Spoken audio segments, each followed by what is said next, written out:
After graduating film school with the award-winning short movie Tribe Cut in 2005, this German guy's career immediately was on a fast track.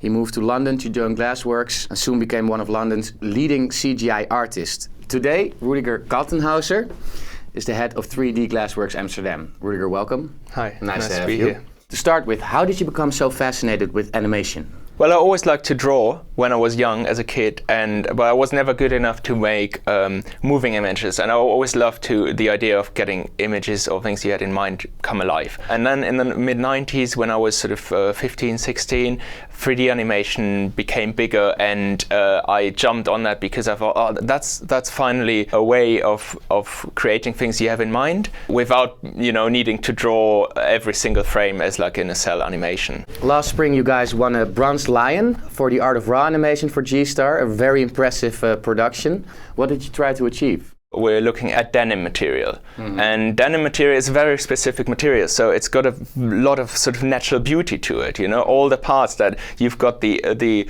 cotton, you've got the ink, you've got the weaving. So there's a lot of actually really fascinating things in there.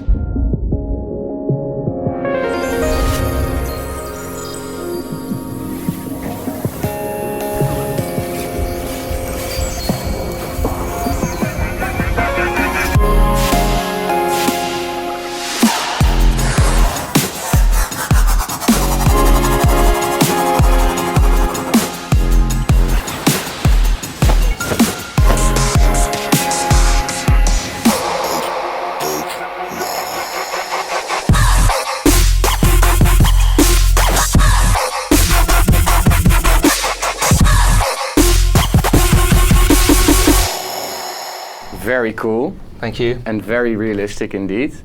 So much detail. Yeah. I wonder, how long did it take to make? Half a year. A large part of that was the pre-production stage, and only then we ramped up to have a production of 3 months or so. We see here the cotton sequence. It was quite technically complicated to get all the super fine fibers to do exactly what we wanted to do. And we had a specialist from Germany there. He was almost, you could say, specializing in these kinds of animations with lines, and so he was working on this. The stitching sequences, I call it, where you see the stitching going on, is working a lot with photographic images. We had lots of samples from G-Star, from the raw denim material, and we took lots of macro photography and use it as textures, as you see coming on here. So this is real photography textures, and we have to split it up into different parts of the material, where, like defining how shiny it is in parts, how much light scatters through the material. All these things get the look of the actual material in the end.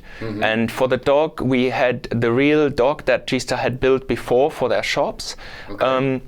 And we laser scanned it to be sure we have the exact same object, to have it as a fully working maquette, so we can use it later in other occasions, because G-Star is also planning to make this dog a little bit more of their mascot than just a one-off thing. So projects like these can take a really long time. If it's so much work, how can you still like it so much? It's not a constant thing where you say, yeah, I really enjoy working on this now. I'm 2 years in and I just have fun. I have so much fun doing it now. But it's amazing to have a result where you first had a vague idea, and in the end you have a product, something you can't touch but you can see and you can play over again, and it's something that the time you put in there is still visible in it. What are the difficulties in making animation? Well, you've got two difficulties with animation. One is more on a creative side, and one is more technical. So on the creative side is probably you're not relying on anything else than just having time and the computer. So you can do literally everything. But that is also, so you also have to choose what you're doing. So there are no constraints. So it's a bit hard to decide for, what do I actually do in the time I have. The second difficulty is the technical. It's more technical. You can't really reach into the computer. You're actually trying to sculpt something, or you're trying to paint something. It's lots of different steps that you would usually like to do with your hands that you can't. So you have to just learn the tools in the computer and just get very familiar with it, of course. Do you think it's alright to look at the work of others? Yeah, definitely. Yeah. I think everyone that's saying like it's pure genius, they come up with something, is a liar almost. I like to just see, I've seen something there and I've seen something there, and I combine it new. I think this is what you mainly do when you try to create something. There are lots of things that are very inspirational. What you see at the moment, the very graphic layout of shots is amazing, and you have the combination of the photorealistic look, but it's also very graphic. You don't, you really focus on the objects is another thing. You don't have a large environment or something. You have the few elements you work with and really work them out. So you've got the net, you've got the spider, and you've got the moth, and that's it. You don't have a large scenery, a wood, a forest or something around it. That's irrelevant.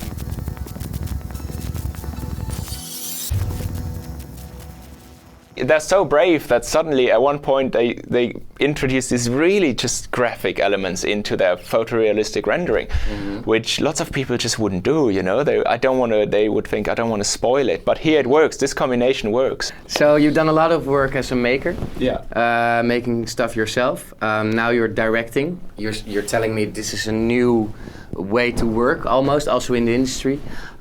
What are the challenges for you now as a director? What do you need to learn? Well, as a maker, you spend a lot of time working on one specific shot, on one specific element, and you try everything out, and you know what works and why it doesn't work. As a director, you have a idea about something in mind, and you're very convinced that it will work, that it will look nice in that way. You have the light coming from there, for example, but you don't try all these things out yourself anymore. Like, the artist works on it, and perhaps at one point the artist says to you, listen, how you imagine it, you try to combine things that don't work. I mean, I trust them, of course, but I also have to find the right point to let go of my original idea and what I was very convinced of, and trust them that they tried it out, and say, okay, now, yeah, do it how you think it works better. What do you think is the most important development in the advertising industry? In our field, in animation and visual effects, it's certainly that the price of equipment has come down quite a lot over the last 10 years. It's almost like anybody can make Hollywood productions now. Yeah, that's what people always think, yeah? Oh, it's cheap now, so everyone can do it. But I think it's the other way around. If you have good artists, you will get picked for your good artists. And that's the good thing. That's the way it should be, maybe. Yeah, that's the way it should be, because it's only about the quality of work, and it's not about the how large your machine park is. Enough work ahead then. Yeah, definitely. Thanks for being here. Thank you. Very Thanks cool. for having me. Thanks.